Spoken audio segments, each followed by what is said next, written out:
you don't throw this ball unless it's two-man. Yeah. And this kind of looks like two-man to me, like right? two-man, yeah. We feel like we can go and play anybody wherever it's at and win that football game. Our Commanders got the win in Dallas and even broke some records while doing it. We show love to 1-7 Terry McLaurin on his historic season.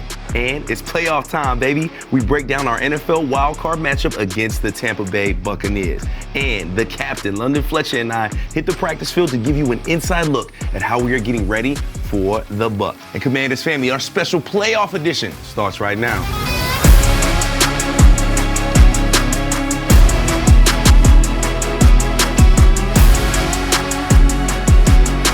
But before anything else, let's get right into your can't miss moment, presented by FanDuel. Make every moment more with FanDuel, an official partner of the Washington Commanders. Let's send it up to the broadcast booth. Mariota in the gun, Eckler to his left, three wide receivers to the right. Here's the snap. He's looking left, one-on-one, throws over the McLaurin! Touchdown! Touchdown, Washington! They've done it again! Do you believe in miracles? Yes, I do. Terry McLaurin, Marcus Mariota, perfect ball game, Washington. Welcome into Command Center. Brian Cole Jr. here with Santana Moss, Fred Smoot, and Logan Paulson. And fellas, we done locked up that 6th seed. We headed to the playoffs for the first time since 2020. Back then we played the Bucs. This time we playing the Bucs again, fellas. How are y'all feeling after that crazy game in Dallas? Logan, I'm gonna start with you. I'm really upset. No, I'm excited, man. I'm juiced. This is the most excited I've been covering this team since I've been here, man. This is fantastic. We're so excited for Dan, Jaden, the whole team, everybody. This is fantastic. Really stoked. Playoffs for a new generation. Like, I got so tired of all the people talking about how good the 80s were, how good the 90s were, and how me and Tanner let them down in the 2000s. But right now, you're talking about a playoff team, and not just a playoff team, because we've crawled our way in the playoffs before, but now we're going in with the belief that we can win it all. That's a different feel. Hey, man, I'm just so happy for just the city, man. I mean, it's a joy to see these fans travel with us on these trips. You know, it's a joy to see us go out there and pull out victories on other people's home field. It's a joy to be saying now we are postseason. We knew it was going to the postseason, even with the last game. So it's just a joy about what this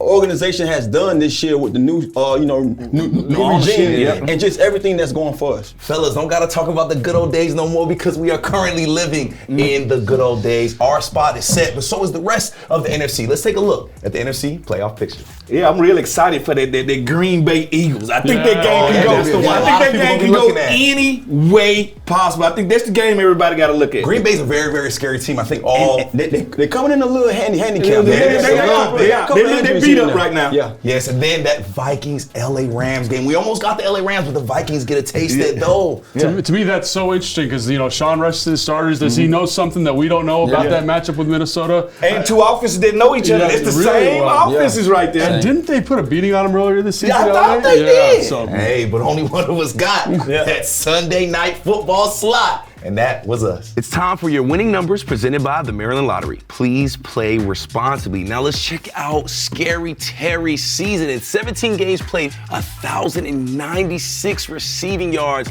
13 touchdowns. That's the record right there. And man, is 1-7 clutch. Look at those first downs, 56. A huge season for our guy, Terry McLaurin. Now, let's hear from him on what it meant to break such an esteemed record.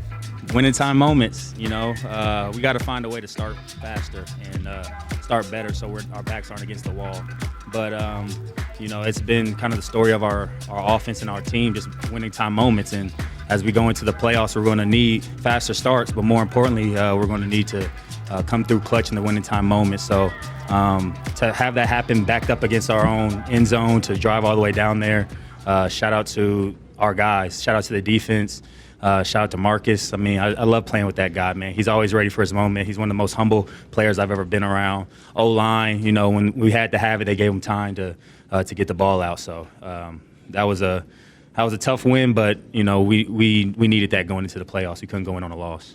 Man, shout out to Terry McLaurin. What a season Terry has had. Been a part of some incredible moments. And fellas, we're on that field every game day, whether it's on the road, whether it's at home. And it feels like damn near every time. Arts, racing. I had to take my smartwatch off. So crazy. And Terry was part of some huge moments, especially in Dallas. So fellas, let's take a look at some of those final seconds that had us all racing with our hearts. Now it's time for Top 5. Presented by UA Local 5 Plumbers, protecting the health of the nation's capital since 1890. Now let's start with number 5. This one wasn't too long ago. It was out in Dallas this past Sunday. 3 seconds left. What a catch, man. What a catch. That's something. I love the way Terry took back over his leverage by stemming into the guy, stacking him basically, and then now it's all about, hey, give me a perfect ball, just jump ball. Who wants him? The only thing I wish he would have did was just kept running to the locker room. Because this was a walk-off right there. This ended the season. Fred, as a defensive back in this position, what are you doing here, man? Pray to my pastor and everybody in the choir to help me. Well, listen, I think a lot of people's prayers were answered after this play, but we got more. Number 4. This one right here is the big veteran, tight end Zach Ertz, finishing the game strong for us. Logan, dude, come on, take us to overtime. It's a great catch, but the route is the thing that's really special, man. Like his ability to push this to the flat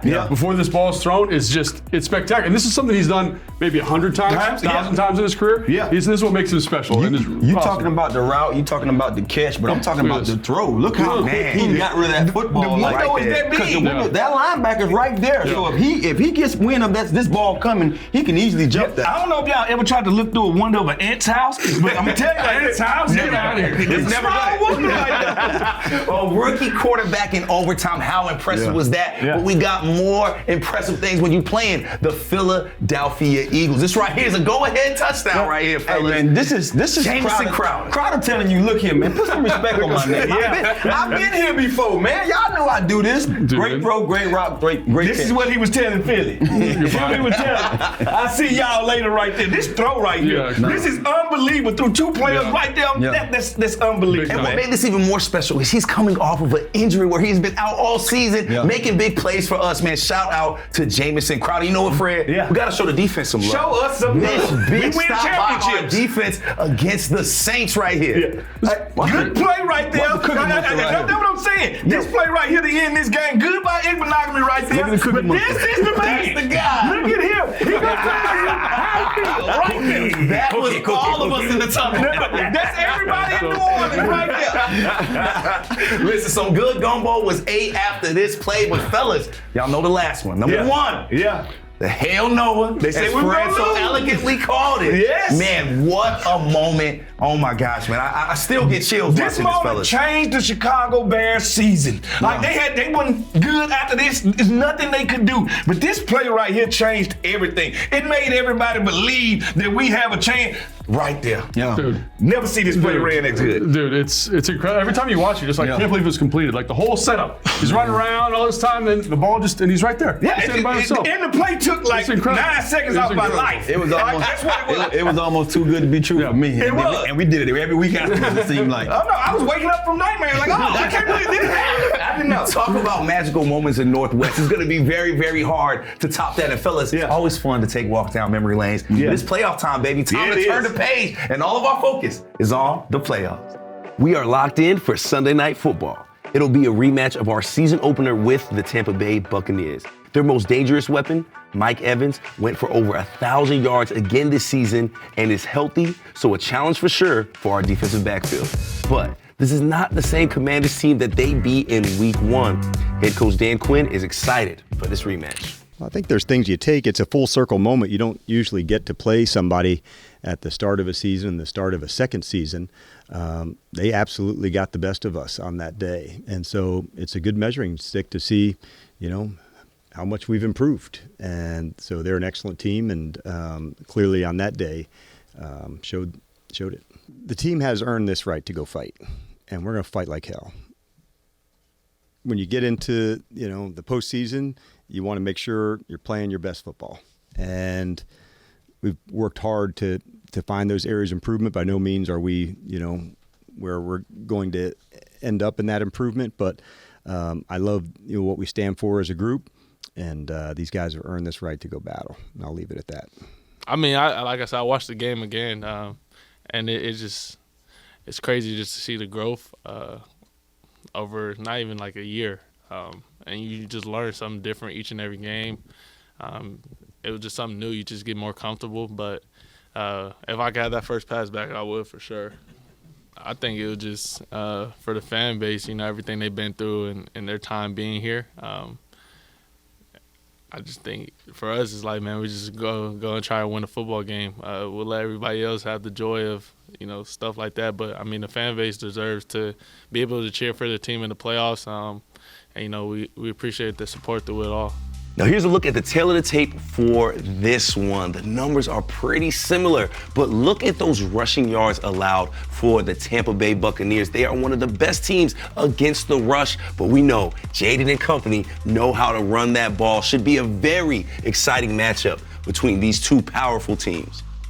Time for Securing the W, presented by Hercules Fence. Security in every job. Now, Logan, I'm going to start with you. You don't got to go last. How do we secure the W against the Tampa Bay Buccaneers? For me, it always comes down, for this team, for the Washington Commanders, of how you make Jaden Daniels comfortable. That is the number one thing, right? Mm-hmm. So, Cliff, what's our first play call? Do we get an easy completion for him? How do we run the football? But ultimately, is he seeing it well? How do we handle the pressure of the Tampa Bay Buccaneers?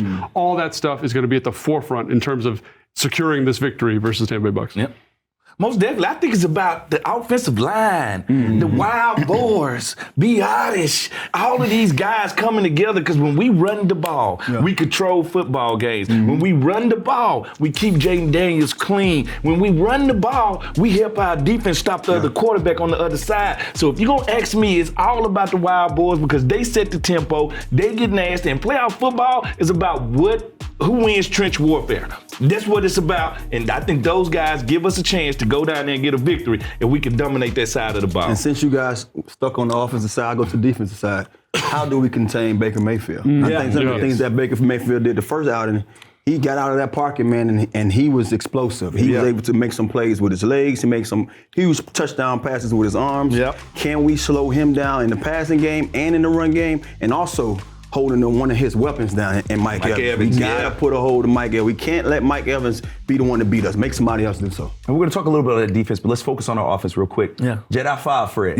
We've talked about his progression each and every week. Now he's getting his first time on the big stage, the playoffs. What do you expect to see from him Sunday? Well, first of all, what has he shown us all year? The bigger the stage, the bigger my play. Man. So this guy, he loves it. He revels in it. He understands the situation, and he's playing beyond his years. And I think the one thing that Tampa is going to take is they're going to look at their first film and say, this is not the same player that we're about to play this Sunday. So understanding that, I think with the offensive line, with a running game, he's only going to get better as the game go on when he gets to feel out how they're trying to attack him, how they're trying to stop him. And I think this team and this coaching staff do a great job at halftime with their adjustments. So I just think bigger the game, the bigger play from him, and he has it. Yeah, and I think the other thing too, Fred, you talked about there is Todd Bowles, man. He's got such a high pressure rate. I think he's the number 2 pressuring team in the NFL. They have the most unblocked pressures. And when you look at Jaden when he struggles, right, it's when you get those unblocked pressures. So for me, it's like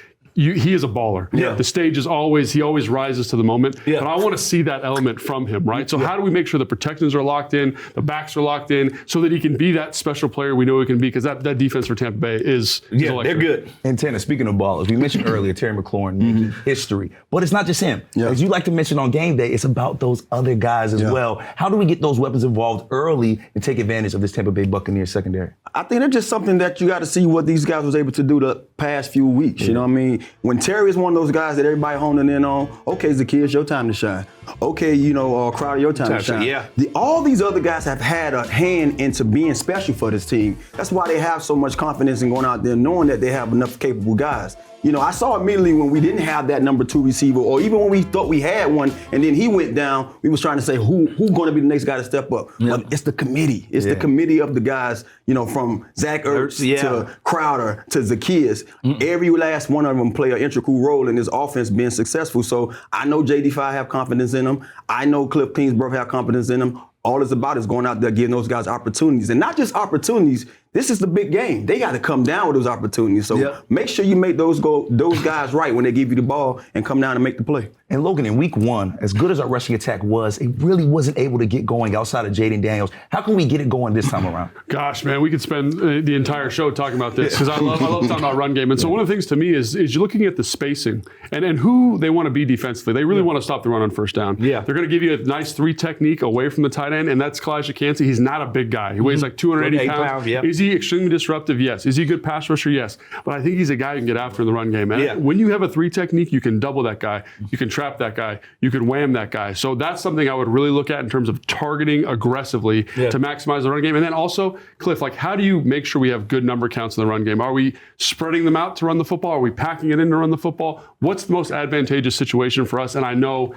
Cliff, Anthony Lynn, they're going to do a great job finding the best solution because again, that's going to be a huge part of this game. I think we got to get small and beat them to run the ball, and also with Via Veda in the middle, just this big guy that can plug everything. I want him to go sideline to sideline, so that'll make me want to attack the outsides. But I think I'm gonna run the ball with mostly 3 wide receivers in there. I don't think you just bunch these. This ain't a team you just try to bludgeon like that. Because they want to be. They want to be. They want to be tight. They play big personnel. They play heavy boxes. So again, if you're gonna do it, let's do it. But let's make sure we're decisive about our decision. And Fred, let's take a look over at our defense because we gave up over 280 passing yards last time we played the Bucs. But now they don't have Godwin. We look a little different as well. How do you think we'll fare Sunday? I'm gonna say we're not the same team that they played week 1. All right, we've added Marshawn Lattimore, a guy that knows Mike Evans very well. That's going to be so fun, man. It's going to be very fun. Then also, they don't have Chris Godwin, a guy that they had week 1 that he's the guy that keeps the chains moving. And one thing we know about Baker, if you force him to be patient long enough, he'll give you a chance to make some plays. What we got to do is make sure no balls get behind us. Right? And we can't let one guy beat us.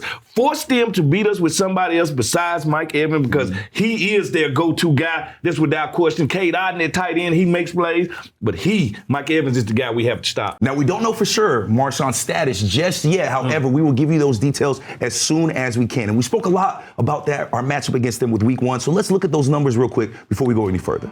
All right, fellas, now let's take a look at some of the numbers from our first meeting with the Bucs.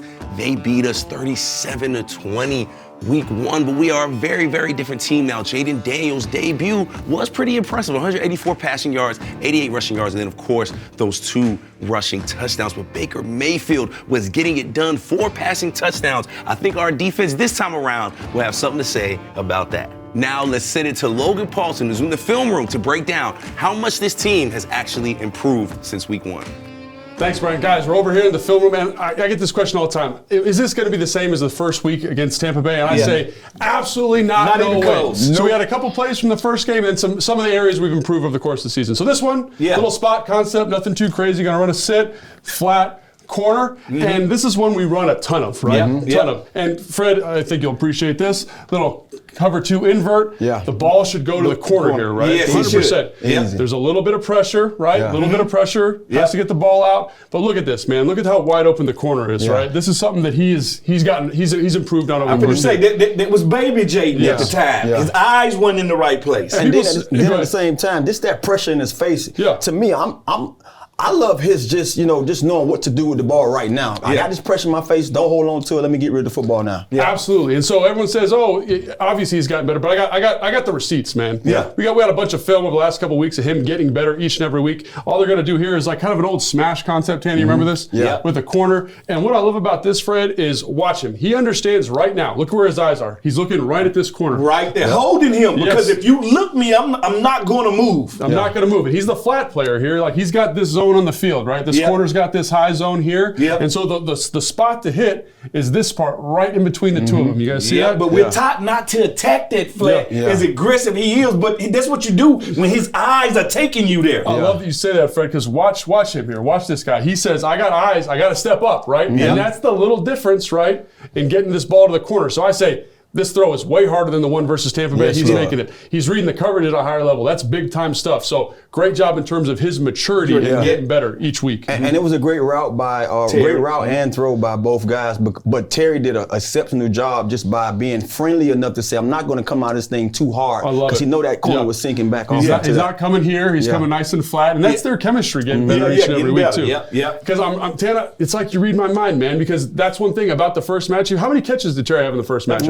Two for 14 yards. And again, this is something, man. This is a bummer, right? We're trying to hit this deep ball over here to the right, not quite on the same page, and miss the throw. That happens, but. Has this been a feature of the offense that they've been able to connect on? Yes, but this is like the first 2 hours of their relationship. That's what I'm saying. The best times don't come in the first 2 hours. And then you have to understand, too, Jaden was trying to gauge Terry's speed. No one really knew how fast Terry can get behind somebody. If you watch right here, Terry's picking him up, putting him down. He's separating from that corner. Now you see this guy weeks later, they hitting on. It's dropping in the back. So think about it. They did it versus Cincinnati. They did it versus Pittsburgh. And again, this is one that's recent. It's right down the street here. We're going to inside stem, vertical, and then break to the go. And just a great route. Great ball. And Tana, can you talk about it? Maybe you got to hear a demo of this thing, man.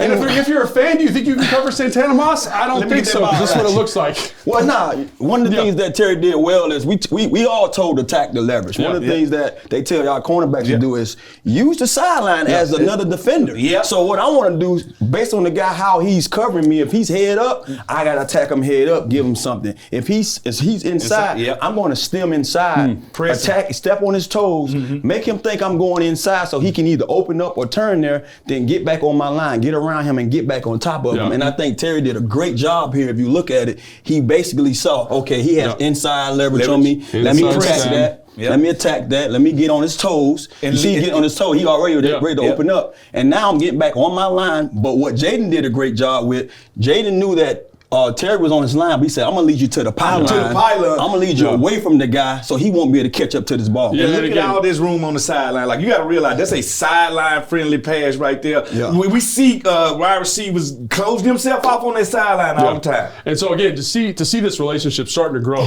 each and every day is special. Each and every week is special. And what Terry does is special. The ball, the composure. There's a free runner here to the quarterback, right? Great job by everybody getting this thing done. And each week he's getting better. They're both getting better.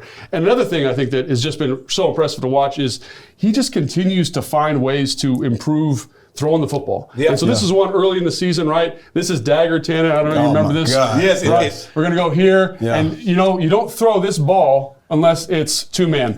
And this kind of looks like two-man to me, right? Two-man, And so that ball should be out. We're scrambling. He does a great job making a decision here. Pull the ball down and go. But we're not looking to throw the football down the field, right? Head not up, eyes not up. Still look at the field. Yes, absolutely. And so the thing about this, right? Great play, awesome job getting a first down, is watch this. Remember this from Cleveland, Tanner? We're going to get a little bit of pressure up top. I'm going to boot out, but I'm not going to boot out to become a runner. I'm going to stay a thrower. It's called third level right there. When I see this, like, it's the same concept over here, right? It's a dig. He's running a through. Great job. And where are my eyes? Downfield. Downfield, man. And look at this throw. Look at this throw. Look at this adjustment.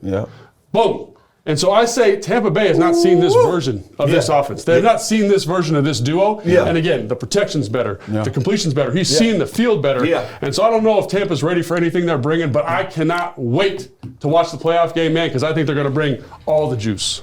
Thanks, Logan. Always appreciate you in that film room, buddy. Now let's take a look at the game day details. Kickoff is at 8 p.m. Sunday from Raymond James Stadium out in Tampa. You can hear our radio crew on the Big 100 on iHeartRadio, and it is Sunday Night Football, baby, so that will be on NBC/Peacock. And the Best Commanders pre-game show will be live from behind enemy lines at 6:30 p.m. right from the field out in Tampa. Then immediately after the game, we'll be back on that field for post-game live, giving you immediate reaction to the game.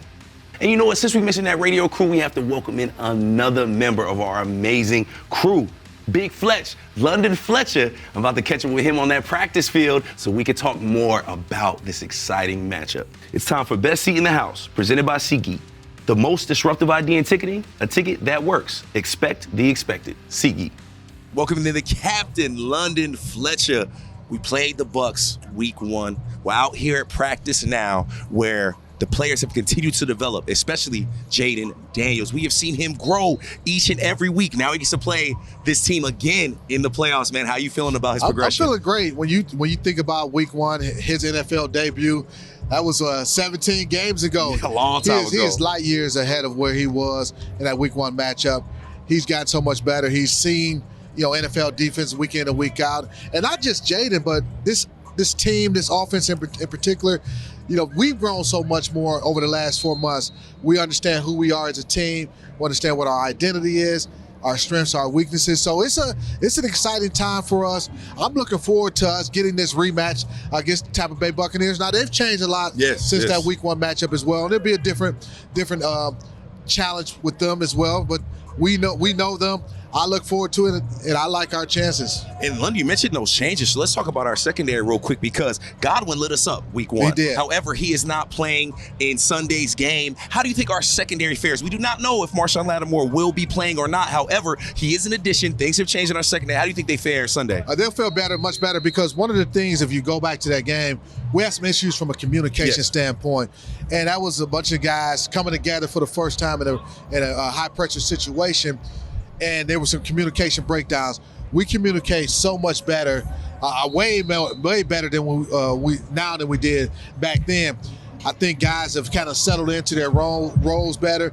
Mikey Sammerstill was a rookie. He was playing inside at the nickel back then. Now he's outside. So it's a lot more seasoned group on the back end defensively. We communicate a lot better too. And London, man, you have been a part of this community a really long time, man. We have been on the road, we've been at home, and we've seen the way these fans show up, man. How special is this moment, is this playoff game for our beloved Commanders fans? Man, it's everything. We've been waiting. We're excited. We made the playoffs in the past, several years. 2020. A few years but ago. It's a different type of feeling because it's a 12-5 team that we feel really good about. We feel like we can go and play anybody wherever it's at and win that football game. It's just a lot of excitement, and we're building for the future, but the future is now for us. It's not a situation where we're happy, we're content with just making the playoffs. We expect to go down to Tampa and win a football game. We expect to win it, Big Flex. We always appreciate you joining us out here at practice. Always appreciate you inside, brother. All right. Commanders fans, we want to remind you again that we have a special extended game day live show for you on Sunday starting at 6:30 p.m. I'll be with Santana and B-Mitch on the sidelines down in Tampa. We'll be joined by London Fletcher, Logan Paulson, and even the great Doug Williams. You will not want to miss that. And our guy Fred Smoot will be with Scott Jackson out at Tap Sports Bar at MGM at the National Harbor. If you can make it, definitely head out and hang out with the guys pregame. You might end up on the show. Commanders family, whether you're making the trip to Tampa or you're watching the game here at home in D.C., we know that you are fired up. And somebody that's always fired up, give me that playoff fire! We've been down, but we ain't pinned down. And we ain't been to the playoff and won a game since 06. Wow. Right? So at the end of the day, we talking about decade after decade after decade. So you know what? We got a lot of bottled up energy. And I want y'all to let it out Sunday. I don't care if you're traveling to Tampa or you watching it in the DMV, you should be fired up. But this playoff game that Jedi 5 has gave us, this playoff game that our front office has gave us, this playoff game that Dan Quinn has given us. Ooh, I'm fired up, baby. I'll meet you in Tampa. I might meet you at the MGM. I don't even know. Be there. There's nothing more to say than that. Fred set the tone for us. We will see you out in Tampa for some Sunday night football. For your Command Center family, Logan Paulson, Fred Smoot, London Fletcher, Santana Moss, and Brian Colbert Jr. Fred enjoying that fire? We'll see y'all next Thursday after Tampa, baby. Throw him in there. Throw him in there. You know what I'm saying?